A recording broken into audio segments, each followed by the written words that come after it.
Radhe Radhe ভক্তজন, good morning সকলকে। আজকে আমার ব্লগ ভিডিওটা শুরু করছি এখান থেকে। আর আজ হলো সোমবার, শ্রাবণ মাসের তৃতীয় সোমবার আমাদের বাঙালি মতে। আর যদি তিথি অনুযায়ী ধরতে চাও তাহলে আজ কিন্তু চতুর্থ সোমবার। তো কিভাবে কি পুজো করছি, গোপাল সোনার কিভাবে সেবা করছি সবটাই কিন্তু দেখাবো। তো স্কিপ না করে পুরো ভিডিওটা কিন্তু দেখতে। রাধে রাধে বলতে গিয়ে একটা কথা খুব মনে পড়ে গেল, যেটা তোমাদের সাথে শেয়ার না করে আর পারলাম না। তোমরা নিশ্চয়ই আমার মতো প্রেমানন্দজি মহারাজের সব প্রবচনগুলো হয়তো শোনো, তার ভিডিও হয়তো অবশ্যই ফলো করে থাকো। তাই ওনারই বলা একটা কথা, সেটা হলো প্রবচন, সেটা হচ্ছে আমরা রাধারানী 28টা নাম জপ করলে নাকি সত্যি জীবনে অনেক কামনা পূর্ণ হয়, অনেক ভালো সময়ও আসে। ওনার ভিডিও ফলো করেই বা ওনার ভিডিও দেখে আমিও কিন্তু সেটা শুরু করেছি। আর 4 দিন হলো, সত্যি অভাবনীয়, অতুলনীয়, তোমায় কি বলবো, বলেও বোঝাতে পারবো না। আমার জীবনে কিন্তু অনেক আমূল পরিবর্তন ধীরে ধীরে লক্ষ্য করতে আমি পারছি। হট করে তো কোনো কিছু হবে না, সেটা ধীরে ধীরে উপলব্ধি করা যাবে। সেটা আমি এই 4 দিনের মধ্যে থেকে উপলব্ধি করতে পারছি যে আমি সেই নাম জপ করে, সেই 28টা নাম জপ করে যে কতটা শান্তি পাচ্ছি।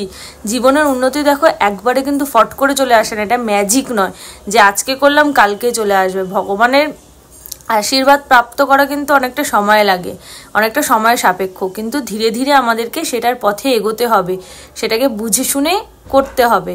তো আমিও সেই মতো ওনার কথা মতো আস্তে আস্তে জব করা শুরু করেছি। আর 4 দিন ধরে করছি, সত্যি অনেকটা আমূল পরিবর্তন আমিও লক্ষ্য করতে পেরেছি। তোমরাও শুরু করো, তোমরাও অবশ্য ভগবানের কৃপা হলো তোমরা নিশ্চয়ই সেই আমূল পরিবর্তনটা তোমাদের মধ্যেও লক্ষ্য করতে পারবে।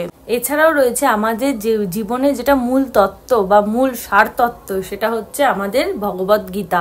এটার মধ্যে থেকে অনেক কিছুর মানে আমি খুঁজে পেয়েছি, যেটা আমি কিন্তু এটা কোনো প্রমোশন ভিডিও করছি না, আমি তোমাদের সাথে শেয়ার করছি। কেন? তো আমি চাই তোমরাও এটা আস্তে আস্তে এগুলোকে শুরু করো। দেখো, কোনো জিনিসই একদিনে হবে না, ধীরে ধীরে করতে করতে সেটা কিন্তু তোমাদের আয়ত্তেও চলে আসবে। তো তোমরাও কিন্তু আস্তে আস্তে শুরু করো। প্রথমেই বড় বই পড়তে হবে এর কোনো মানে নেই। আর গীতা কিন্তু একদিনে পুরোটা পড়তে হয় না।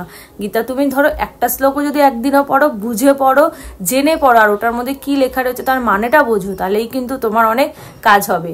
ঠিক আছে? তো তার জন্য একটা করে হলেও শ্লোক তোমরা ডেলি ডেলি পড়তে শুরু করো। ছোট বই থেকেও তোমরা সেটা শুরু করতে পারো। তো চলো, আজকে অনেক বকবক করে নিলাম, যেহেতু এই কথাগুলো তোমাদের সাথে অনেকদিন ধরে শেয়ার করবো করে মনে পড়ছিল, কিন্তু ভুলে যাচ্ছিলাম অনেক কাজের মধ্যে দিয়ে। আর যেহেতু ছোট ভিডিওর মধ্যে দিয়ে না এত কথা শেয়ার করা যায় না, ওই 1 মিনিট থেকে 3 মিনিটের ভিডিওতে। তাই আমি যেহেতু এখন থেকে ব্লগ ভিডিও স্টার্ট করেছি, যে তোমাদের ডেলি কি করছি, কিভাবে সেবা দিচ্ছি সবটাই দেখাবো, তার জন্য এটার মধ্যে ভাবলাম একটু শেয়ার করে দিই। জানি না তোমাদের ভালো লাগবে কিনা কথাগুলো, কিন্তু অবশ্যই তোমাদের জীবনের জন্য অ্যাপ্লাই করো।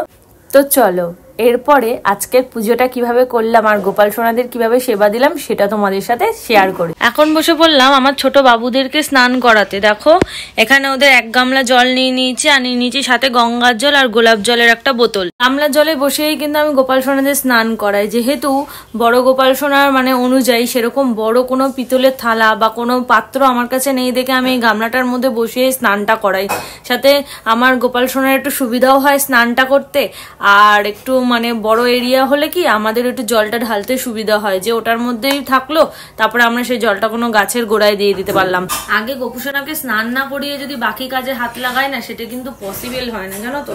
আগে গোপুসোনাদেরকে সবাইকে রেডি করে তারপরে বাকি পুজোটা করলে কি বলতো, পুরো গুছিয়ে গেছে সব কাজ করা যায়।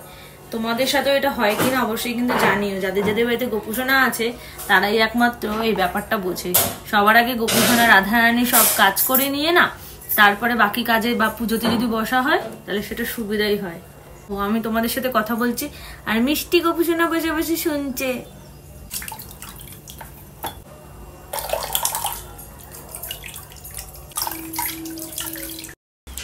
এখানে গোপুসোনারা আজকে কিন্তু সবুজ রঙের জামা পরে রেডি হয়ে গেছে। দেখো তোমরা সকলে, আজকে সোমবার, জানি সাদা কালারের জামা পরাতে হয়, কিন্তু যেহেতু শ্রাবণ মাসের সোমবার, তো তাই আমি যতটা পারছি সবুজ রঙের জামাই পরাচ্ছি সোমবার দিনে।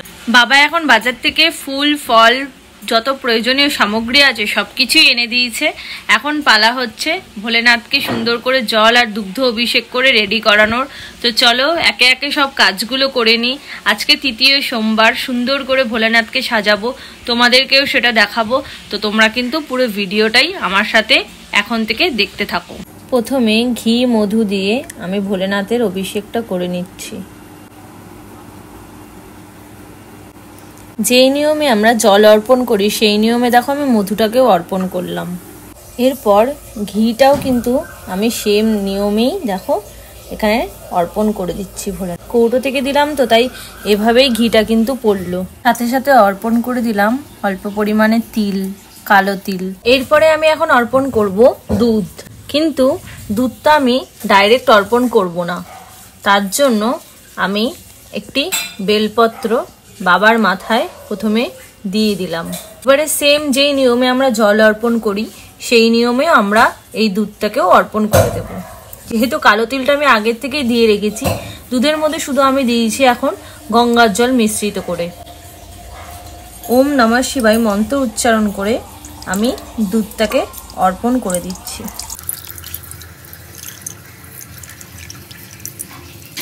কিছুটা দুধ আমি এখানে রেখে দিলাম আমার নন্দী মহারাজকেও আমি অর্পণ করব বলে। কথা তোমাদের বলে দিই, তামার পাত্র দিয়ে কখনোই দুধ অর্পণ করবে না, ঠিক আছে? সেটা কিন্তু অনিয়ম।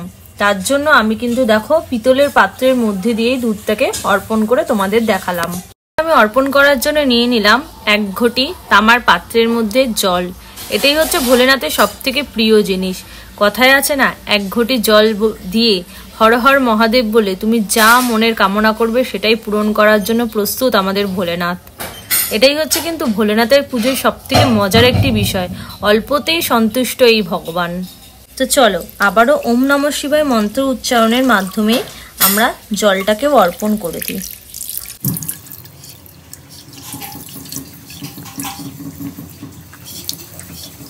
এই যে বেলপত্রটা দিয়ে বাবাকে যে স্নান করালাম, অভিষেক করালাম জল দিয়ে, দুগ্ধ দিয়ে, আরো যত পঞ্চামৃতাদি রয়েছে সেগুলো দিয়ে, তো এই বেলপত্রটা কিন্তু আমি ইউজ করব কিভাবে বলো তো? বাবার যে বসার স্থানটা, মানে যে পাত্রের মধ্যে আমি বাবার শিবলিঙ্গটাকে বসাই সেটার মধ্যে কিন্তু এই পাতাটাকে আগে পেতে দিয়ে তার উপর আমি বাবাকে বসাবো। চলো তোমাদেরকেও দেখাই। প্রথমে আমি একটু পাত্রটাকে আগে পরিষ্কার করে ধুয়ে নিলাম। পাত্রটার মধ্যে আমি বেলপত্রটাকে রেখে দিলাম। যেহেতু বাবা উত্তর দিকে, জলাধারটা থাকে উত্তর দিকে, তার জন্য আমি বেলপত্রটাও ঠিক সেই নিয়মেই এখানে রাখলাম। পত্রটাকে দিয়ে তার উপর আমি বাবাকে স্থান দিয়ে দিয়েছি। আমার কাছে যতটুকু ফুল ছিল দেখো সেটা দিয়ে সুন্দর করে সব দেবদেবীদের আমি সাজিয়ে দিলাম। তো চলো এখন ভোগ সেবার জন্য ফলটাকে বানিয়ে নিই। পুরোটা একই ফ্রেমে আনা সম্ভব হচ্ছে না, তাই যতটুকু ফল বানানোর ভিডিওটা আমি আলাদা করে দিচ্ছি।